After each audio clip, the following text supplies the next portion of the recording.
नमस्कार दोस्तों, स्वागत है आपका हमारे चैनल डिस्कवर इंडिया इनसाइट्स पर, जहां हम आपको ले चलते हैं भारत की अद्भुत और रहस्यमय कहानियों की यात्रा पर।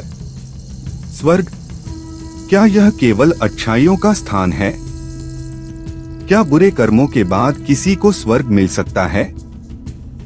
यह कहानी एक ऐसे व्यक्ति की है जिसे शायद आपने कभी इस नजरिए से नहीं देखा।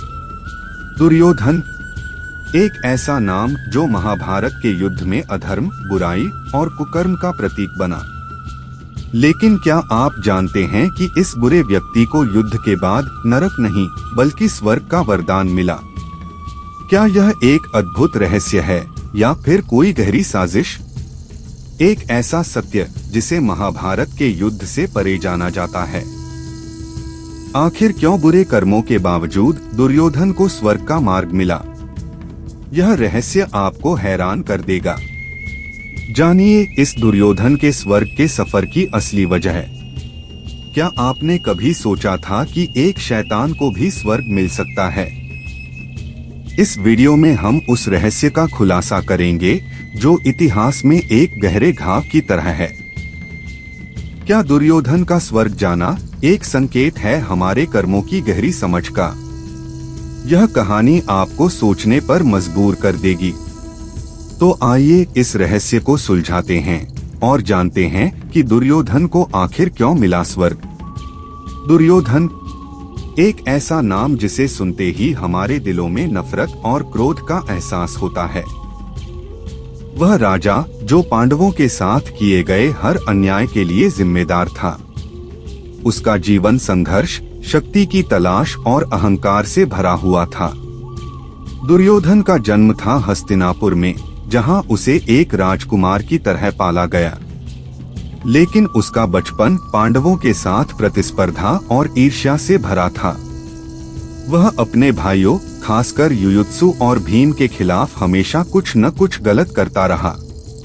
यहाँ तक कि गुरु द्रोणाचार्य से उसने हमेशा अधिक सम्मान प्राप्त करने की कोशिश की और अपनी ताकत को साबित करने के लिए उसने पांडवों के खिलाफ योजनाएं बनानी शुरू कर दी। लेकिन दुर्योधन का सबसे बड़ा पाप था द्रौपदी का अपमान। पांडवों की हार के बाद उसने दरबार में द्रौपदी को बेइज्जत किया, उसे नग्न करके अपमानित किया। यह कृत्य इतना बुरा था कि आज भी इतिहास में इसे सबसे घिनौना कृत्य माना जाता है। फिर भी दुर्योधन ने अपने कुकर्मों को जारी रखा और पांडवों के अधिकारों का हनन किया। यह तो केवल शुरुआत थी।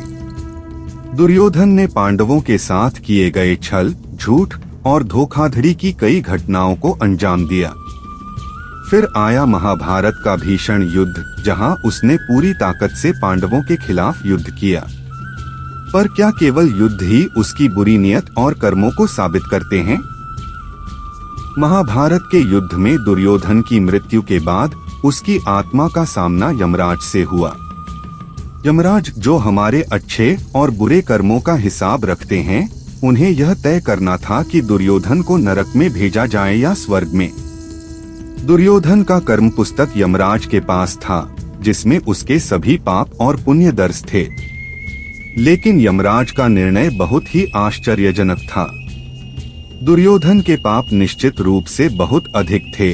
पांडवों से धोखा, द्रौपदी का अपमान और युद्ध में छल करना। इन सभी कर्मों ने उसे नरक का पात्र बना दिया था। लेकिन एक चीज थी जो उसे स्वर्ग का रास्ता दिखाती थी। यमराज के अनुसार दुर्योधन ने युद्ध भूमि में अपनी पूरी ताकत से युद्ध लड़ा। वह कभी भी अपनी क्षत्रिय मर्यादा से हटकर नहीं लड़ा। भले ही वह अधर्म के रास्ते पर था, लेकिन युद्ध में उसने कभी भी अपनी युद्ध निष्ठा को कमजोर नहीं किया। यमराज ने देखा कि दुर्योधन ने युद्ध भूमि में मरते वक्त अपनी शौर्य और वीरता को प्रदर्शित किया। उसकी मृत्यु एक योद्धा के सम्मान के साथ हुई थी। महाभारत में युद्ध का एक कठोर नियम था, जो युद्ध में मरता है उसे स्वर्ग प्राप्त होता है। इसी कारण यमराज ने दुर्योधन को नरक के बजाय स्वर्ग भेजने का निर्णय लिया। यहाँ पर एक रहस्य छिपा था। दुर्योधन को स्वर्ग के रूप में केवल एक क्षणिक सम्मान मिला था, जो उसकी युद्ध निष्ठा का पुरस्कार था। लेकिन क्या इसका मतलब यह था कि उसकी सारी गलतियां माफ हो गईं? बिल्कुल नहीं।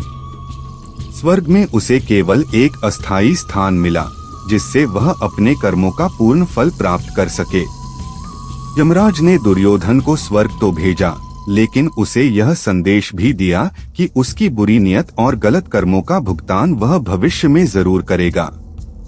स्वर्ग में उसकी यात्रा अनिश्चित थी, क्योंकि हर कर्म का फल समय के साथ सामने आता है।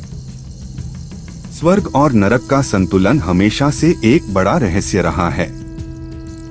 हमारे धर्म ग्रंथों के अनुसार स्वर्ग केवल सुख सुविधाओं का स्थान नहीं है, बल्कि यह एक जगह है जहां हमें हमारे कर्मों के परिणाम मिलते हैं। और नरक वह स्थान है जहां हमें हमारे बुरे कर्मों का दंड मिलता है। लेकिन दुर्योधन का उदाहरण हमें एक अनोखा दृष्टिकोण देता है। स्वर्ग में उसकी स्थिति केवल एक प्रतीक थी, यह एक संकेत था कि किसी भी बुरे व्यक्ति का अंत आसान नहीं होता। दुर्योधन की आत्मा को स्वर्ग में जितना सम्मान मिला, वह उतना ही अस्थायी था। उसे अपने पापों के लिए एक दिन कड़ी सजा मिलनी थी, और यह संतुलन स्वर्ग और नरक के बीच एक गहरे और कठिन निर्णय के रूप में सामने आया। यमराज ने दुर्योधन को समझाया कि स्वर्ग में उसका स्थान अस्थायी था, क्योंकि उसकी बुरी कर्मों का भुगतान उसे अंततः करना होगा। स्वर्ग में वह केवल एक अंतराल था, जिससे उसकी आत्मा को अगले जन्म में सही मार्ग दिखाया जा सके। नरक के दंड से पहले स्वर्ग का यह अस्थायी ठिकाना उसकी आत्मा के लिए एक सीख था। भगवान श्री कृष्ण ने गीता में कहा था, कर्मण्येवाधिकारस्ते मा फलेषु कदाचन, अर्थात हमें केवल अपने कर्मों का पालन करना चाहिए, उसके परिणामों की चिंता नहीं करनी चाहिए। दुर्योधन ने कर्मों में कभी न्याय का पालन नहीं किया, और यही कारण था कि उसका अंत दुखद और असंतुलित था। तो दुर्योधन का स्वर्ग प्राप्त करना कोई साधारण घटना नहीं थी। यह धर्म और अधर्म के बीच के सूक्ष्म संतुलन को दिखाता है। तो दोस्तों, अगली बार जब आप कर्मों के फल पर विचार करें, तो याद रखें कि हर कहानी के पीछे एक गहरा रहस्य छिपा होता है। अगर आपको यह वीडियो पसंद आया तो लाइक करें, शेयर करें और हमारे चैनल को सब्सक्राइब करें। अगली बार फिर मिलेंगे एक और रहस्य के साथ। धन्यवाद।